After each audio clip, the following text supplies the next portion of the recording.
So ayun, inyo sa mga kabagis, this is Jubilito TV Official at eto na naman po muli ang isang edisyon ng ating reaction video mga kalingap at kabagis. No?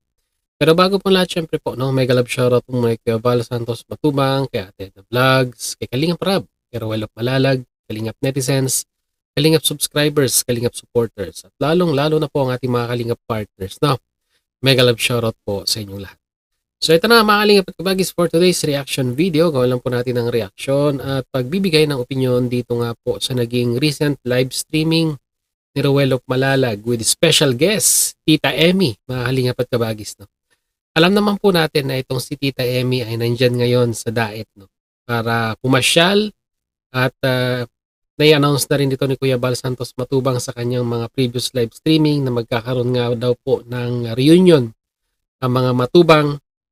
At dito mga kalingap at kabagis ay nagbigay ng payo dito pong si Tita Emmy, no, sa kanyang pamangkin regarding po sa mga bashers. No. Alam naman po natin na itong si Mighty Emmy ay isa sa mga defenders ng family matubang, no, lalong-lalo na po sa mga bashers. No. Pero ngayon mga kalingap at kabagis ay talagang face-to-face na binigyan po ng payo ni Tita Emmy kung anong dapat gawin, anong mga dapat i-considered regarding sa mga bashers. Ito po mga kalingap at kabagis, panoorin po natin. Narito po yun. Lang palagi, huwag mo nang pansinin yung mga bashers, hindi na mawawala. Kasi masikat ka, kaya ganon, talagang gumagawa lang ng issue na wala namang issue. At isa pa, hindi naman alam ang totoo, ang mga nakikita lang yung sa video. Hindi naman nakikita yung nangyayari sa tunay na buhay, di ba? Off-cam, behind the behind the camera. Tsaka, ano lang yan, normal lang yan sa family, sa community, na merong misunderstanding. Kasi wala namang perfect, community, walang perfect family. Dito lang, wala namang perfect community, wala namang perfect na family na walang misunderstanding. Kasi pag ganyan, ibig sabihin, yung mga pag mayroong hindi gusto tapos tinatago lang, hindi naman maganda yung gano'n. Kailangan talaga, lalo ng antibing mag-prank yan. Pero wala na sa kanya after that. Wala na. Saka masyadong malambing yan, kaya matampuin. Kasi masyadong Tapos, malambing. mas lalo namin siyang, diba kilala na namin dati pa. Oo. Kaya, si Auntie Bing mo ay talagang siya. Masyadong generous, too generous. Sobra. Bibigay na niya yung kanyang kinakain pa. Binibigay kaya lang, pa kaya lang ano lang siya, siyempre matampuhin yan dahil nasa nasa personality. Pero yung tampo niya, once sasabi niya yung gusto isang niya, beses lang, hindi na yun okay na yun sa kanya. Ako naman, nakakalimutan ko agad, hindi kami nagtatanim ng. Saka isa pa, natural lang yun. Mabuti nga yung ganun wala namang puro sweet, hindi na totoo yun. Wala namang tunay na family na puro sweet na, hindi naman totoo yun, hindi na real yun. Diba? Nagkukunwari na lang yung tao na, kahit masama ang loob, hindi sinasabi, diba? Wala namang ganoon na wala talagang gano'n na perfect talaga ang takbo ng buhay. Meron talagang bako-bako ng konti, di ba? Yun ang challenges. Yun yung mga challenges along the way. Oo, di ba? Kasi hindi naman straight yung path na totoo, tama yun. Tama yun. Kahit anong relationship, whether it's your family, whether it's immediate family, or with your cousins, with your friends, meron talaga yung mga konting mga bako-bako sa buhay. At dyan mo malalaman kung paano mo ma-overcome yan, at saka isa pa, ma-improve yung takbo ng inyong relationship. Kasi lahat ng relationship may improvement dyan. Makikilala mo lalo yung tao dahil sa pamamagitan ng yung mga konting misunderstanding. Kasi dyan yung lalabas yung sama ng loob nyo, kasi ganito, ganon, sige, ganun pala. Iwasan na yung mangyari. Natural lang yan. It's a part of life, di ba? Ako naman, hindi naman, kahit naman ako sinasabi masama loob, pero deep inside me, wala naman yun, di ba? After nyan, wala na. Oo. Ay, Tita Nel, si Pauya. Grabe, salamat po. Shout out sa iyo. May papula. May papula. Oh, wow! Ano natin papula? Paricho.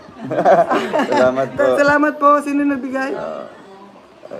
Correct, Auntie Emmy, si Ate Marilyn Daguio. Correct daw, yun. Oo nga po, maraming nakaka-relate din po, ano. Oh, sa talaga mga totoo ganyan. po 'yan. Walang perfect family. Kahit anong relationship natin, 'di ba? Whether it's your children, whether it's your husband, wala talagang perfect na wala kayong, kung wala naman kayong misunderstanding, para namang, ano yun, boring naman yung life. Kaya nga, kung puro happy-happy lang. Hindi totoo No? yun. Yung wala, Hindi, normal yun, kung di may ba? problema, Oo. dinededma lang. Nagkataon lang nasa social media tayo, kaya lagi tayong pinag-iinitan, di ba? Ganun. Oo. Tsaka isa pa, yun naman yung ngayon, ay hindi naman yun wala, minsan, pinapalaki lang ng basher, kasi Oo. sila lang gumagawa ng issue, hindi naman totoo, tayo lang, minsan, naiinis din tayo kasi nasagot natin, o kaya, nagre-react tayo. Most of the time, ini-ignore ko yun. Pero minsan, pag may mga tao na sinasabi yun, sinasagutin mo din. May straight mo yung mga... Kailangan na i-educate din Oo, sila. educate kasi talaga. baka hindi nila alam. Oo, hindi nila alam yung storya. Yun, ganun. Minsan pinapagalitan ko. Kasi mas matanda ako, di ba? Ina-advise ko na huwag maghusga. Ganun. Huwag tayong maghusga sa ibang tao. Dahil hindi natin alam ang tunay na nangyayari sa buhay ng sa ating kapwa. Di ba? Ganun naman po talaga. Di ba? Kasi Hindi nila alam ang buhay nangyayari sa iyo. Di ba? Huwag kang mag-judge based lang sa nakita mo Oo, sa camera, no? Tama. May nakita kang mali sa camera, judge mo yung buong pagkatao. Tama, Diba? tama. Hindi niya kinilala kung ano talaga yung storya ng buhay na. No? Totoo Diba? yun. Ganun. Ang dami kang Ang bilis lang kasi mag-judge, no? Ang bilis lang mag-comment ng negative. Ang dami mong pinagdaanan do. You change so much over the years for the better. For the better. Pero ang dami mong mga base, masakit kaya 'yan. 'Di ba? Minsan hindi ko na nga alam dahil sa dami siyempre dami din naman akong ginagawa sa bahay. Hindi ko napapanood, hindi ko nababasa yung mga bashing lahat. Pero masakit 'yan. 'Di ba? Pero ang ginagawa ko, hindi ko na binabasa. Pag nag-start ako magbasa ng 1 or 2 words, pag hindi ko gusto, hindi ko na binabasa. Kasi they're not worth our time. Di ba? So, sorry, sana ngayon, hindi na masyadong marami para ma-educate sila na huwag silang maghusga talaga. Hindi nila alam ang tunay na dahilan ng... Saka yung family natin, hindi nila alam. Di ba? Na ang ating nakafocus tayong lahat sa pagtulong lang. Tama. Di ba? Kahit na yun yung main goal talaga na. Oo, yun talaga. At Ang dami mo na ano kayang... yung masasuggest mo din natin na sa amin kasi ni Rachel, talagang may mga gumagawa ng mga fake account tapos sinisiraan kami. Tapos minsan pa nagbabanta pa ng mga ganito.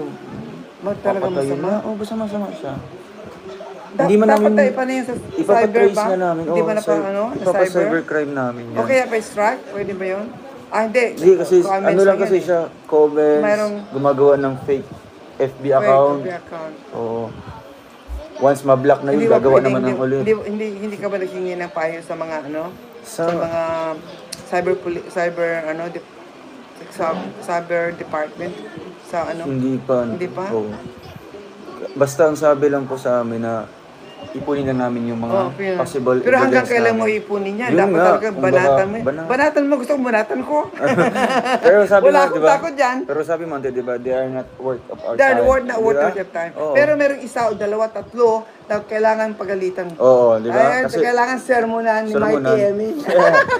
Pero ano kasi lang sila, feeling ko mga duwag. Kasi tagtatago sa mga Mga ano yan, tinatawag na keyboard warrior. keyboard warriors, takot di ba? Pero kailangan din sermonan, pagalitan yan. no? Ako magsisermon do. Sabihin mo sa akin sino. Oo, yung mga ano kasi, di ba? Alam niyo yun. So yan ang mga kalingap pagkabagis. Well said ang sinabi ni Mighty Emmy, yung payo niya kay Dodong Roel.